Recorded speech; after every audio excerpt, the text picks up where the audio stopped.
విఎల్ఓలో మంచి character, like important ఉండే character. Dubbing ఎందుకు చెప్పలేదు? డబ్బింగా వాళ్ళు ఎప్పుడు నన్ను అడగలేదు. ఎందుకు? వాళ్ళు అడగలేదు. నేను జనరల్గా ఏ సీరియల్లో అయినా నీ వాయిస్తో డబ్బింగ్ చెప్పిన సందర్భాలు ఉన్నాయి? కన్నడలో ఎలా జరిగేది అంటే సింక్ సౌండ్. మేము ఎక్కడ షూటింగ్ చేస్తూ ఉంటాం, పైనుంచి ఒక మైక్ పెడతారు. పైనుంచి కాదు, మైక్ పెట్టుకో సింక్ సౌండ్ ఉంది, అదే సింక్ సౌండ్ స్టిక్ ఉంటుంది అక్కడ. సో కన్నడలో షూటింగ్ చేస్తున్నప్పుడు ఎక్కడ షూట్ చేస్తున్నామో పిన్ డ్రాప్ సైలెన్స్ ఉంటుంది, అస్సలు ఇంత కూడా సౌండ్ రాకూడదు. మా డైలాగ్స్ మొత్తం మేము నేర్చుకుంటాం.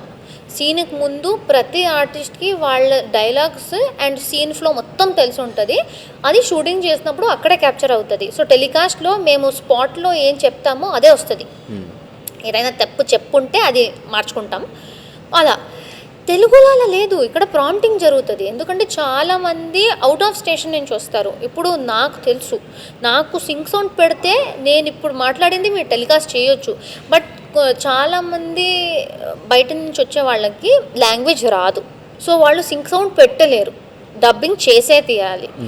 సో ఇక్కడ డబ్బింగ్ చేస్తూ ఉంటారు. అండ్ అది ఐ థింక్ తెలుగులో అలవాట్లో అయిపోయింది.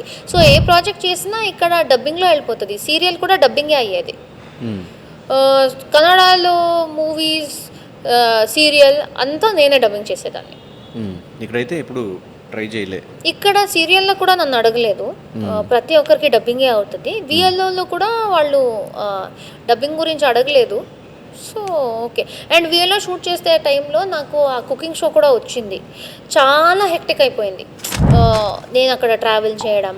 సో ఇక్కడ షూట్ చేసి అది వాళ్ళు చూసుకునే వాళ్ళు, నేను ఇంకో షూటింగ్కి వెళ్ళిపోయేదాన్ని. సో అలా